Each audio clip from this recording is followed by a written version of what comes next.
కురుమ కులస్తుల ఆధ్వర్యంలో తొలి ఏకాదశి పురస్కరించుకుని బీరన్న దేవునికి బోనాలు సమర్పించారు.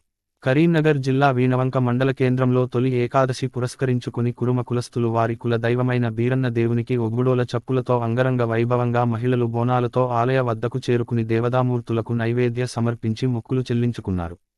కుల దైవమైన బీరన్న దేవుణ్ణి పూజిస్తే కోరుకున్న కోరిక నెరవేరుతుందని వీరి నమ్మకం.